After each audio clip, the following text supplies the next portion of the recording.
Part two, you guys. Part two. High closet tears. Hey. Part two. So, as I was saying when I stopped in part one, how my memory, and I did not even realize, I never even came to the realization or the understanding that me not remembering anything before being 5 or 6 years old, that there was something wrong with that until I had children of my own who were old enough to talk about things when they were two, how they remember things when they were 2 and 3 years old. And I found that strange. I was like, how is that possible? I have no such memory, right?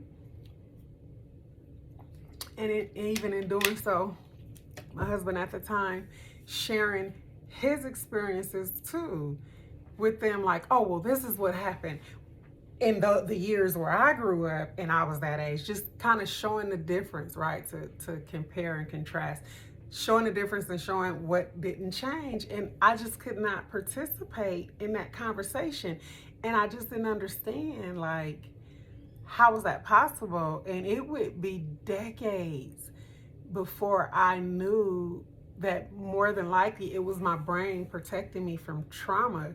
So though I know and remember being molested at 5 years old, chances are I had things happening to me before then, and my brain protected me and cut it off. And even to this day, till this day, and I am approaching 50, to this day, I don't remember. I flat out just absolutely cannot remember. And I have not, because I've been advised to not even try to force myself to remember. So I don't do any kind of exercises to remember stuff like that. But some of the stuff that I remember between the ages of 5 and 9 or 5 and 10, trauma, or actually just 5 to 14, trauma things, when traumatic things happen to me, sometimes it triggers a memory, right? It'll trigger a memory. And I'm still talking about how it is that I start gangbanging. Trust me, it all ties in. So it will trigger a memory, right? And so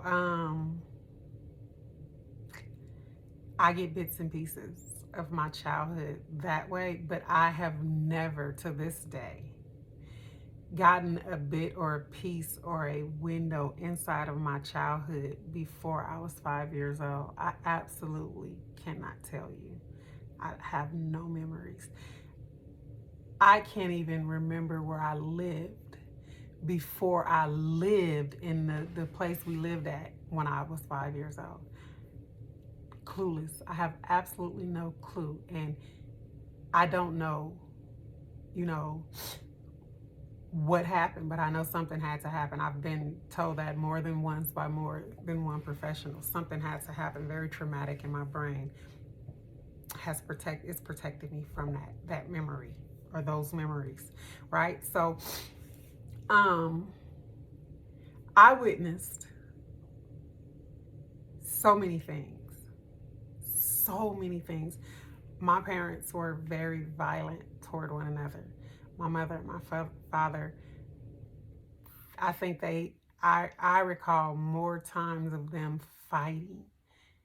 And when I say fighting, I don't mean just arguing. I mean hand-to-hand combat fighting, because my mother was not the type of woman that you were just going to beat on or pounce on and she was going to take it. No, she was a fighter. She fought back.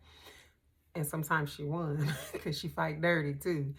But I don't know if I would call it fighting dirty when a woman is fighting a man. You do what you have to do. And I don't condone violence, but this is what happened.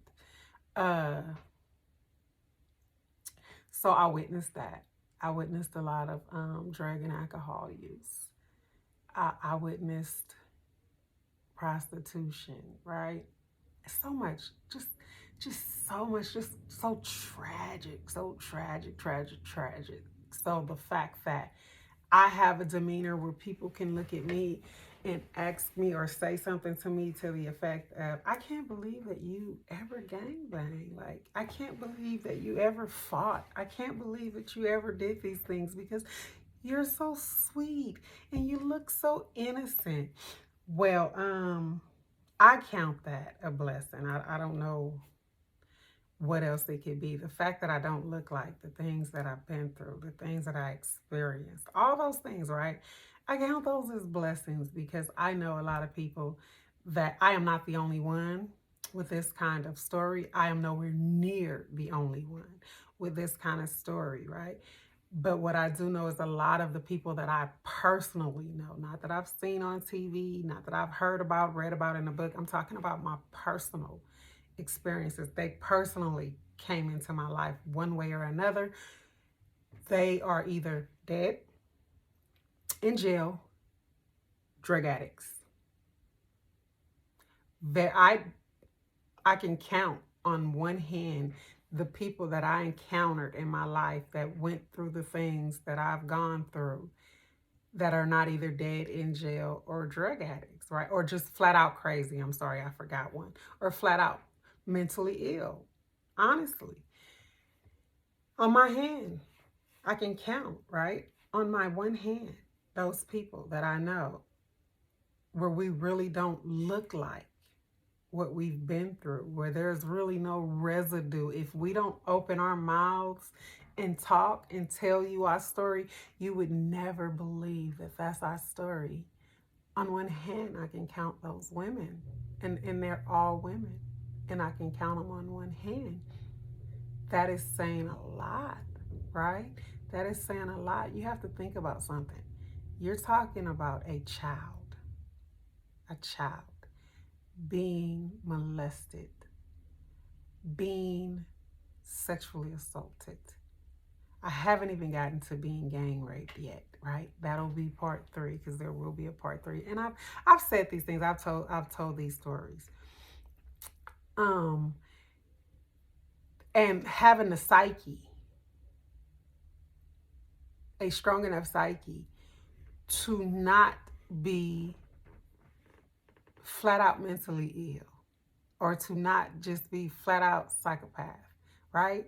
It takes a very strong individual to be able to do that and to, because I know for me, I utilized a lot of other things to cover up, just because both of my parents ended up being drug addicts. They weren't in the beginning, but my mom, as far as I could remember, my mother was a drug addict. It's my father who later on became a drug addict. So that is where I was protected from being a drug addict because I seen the effects. Because it's thanks to my father more than anything, because I seen him as someone who was not doing drugs, who was very successful, my father worked in aviation, kept good money, lived a good life, you know? So I seen that, and then I seen what happened when he began to do drugs. And so I was able to make the distinction that drugs were bad. So that helped me to not be a drug addict and an alcoholic, because my father was an alcoholic also. Actually, they both were. That helped me to not turn to drugs and alcohol to cope with what happened to me. A lot of my coping with what happened to me came out in being hypersexual and being violent, like loving to fight. That is how I released those things. I will not say it's the best way to do it, but here's what I can truly tell you. I will take my choosing to gangbang, looking for that level of protection, looking for that level of family, and looking for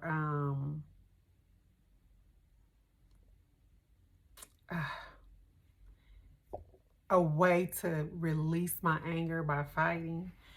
I would take that over turning to drugs or turning to alcohol to cope with what was going on in my life. I will take that. That's my choice. I have the right to make that choice. The sad thing is you have to listen to what I'm saying. I made that choice at the age of like 9 or 10 years old. No 9 or 10-year-old should have to make those type of choices, right? But I did. And even after that, I still had the mindset that I did not want to be a drug addict and I did not want to be an alcoholic. And I fed into one of the stereotypes about Black people because I was so afraid of substance abuse. Even when I had my children, now you got to understand, my first two children, I had them by one, I was pregnant with my dang near my entire 14th year of my life, and she was born 1 month and 6 days after my 15th birthday. And then my next child was born at 16, when I was 16. And when it was time to have my babies, I refused drugs. I was so afraid of being an addict because I thought it was a gene, and I had two parents with that gene. So chances were I would end up with that same gene. So I was so afraid that I would refuse pain medication because I did not want to become an addict, right? So with my son, unfortunately, with my son, I was unable to refuse because I ended up having to have a cesarean, a C-section, for fetal distress. He was wrapped in a cord and he could not breathe. So I went into full labor. And so every time I would have a contraction and he was pushing to come out, he was hanging himself. So I had to have a C-section. So therefore, I could not refuse the drugs. I was so afraid, right, of what I had seen. So by this time, I'm not even gangbanging anymore. I've told that story of how getting pregnant with my daughter saved my life, and it rescued me from gangbanging because I didn't want to bring her into that life. But I still have the residual effects of seeing drug addict parents. And so now I am refusing pain medication even until this day. And remember, I am approaching 50.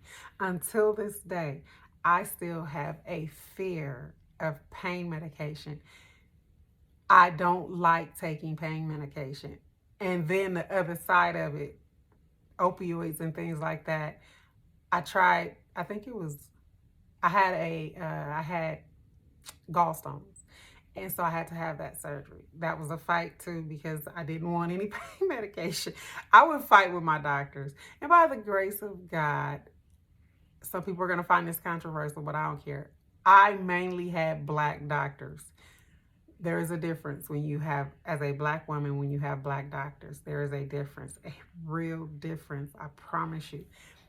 So they did a lot of talking to me and a lot of educating me and a lot of, trying to help me through. They understood that I was going through something that made me not want to be a drug addict. They understood that.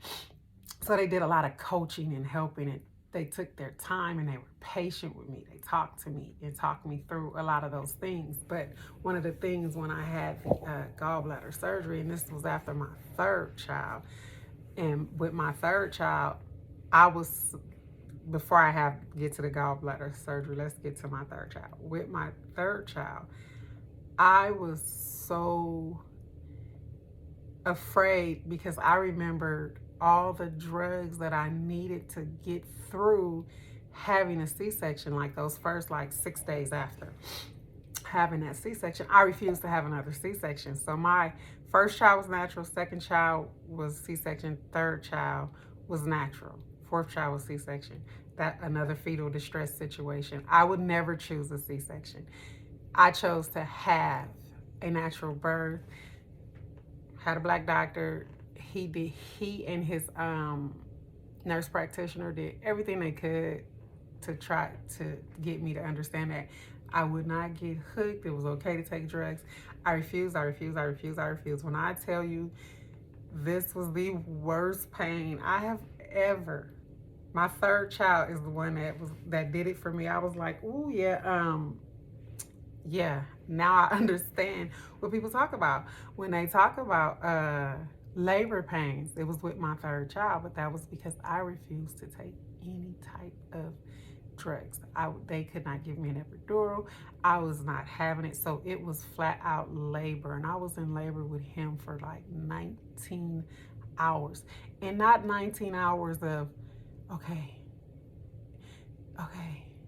19 hours of excruciating labor pains.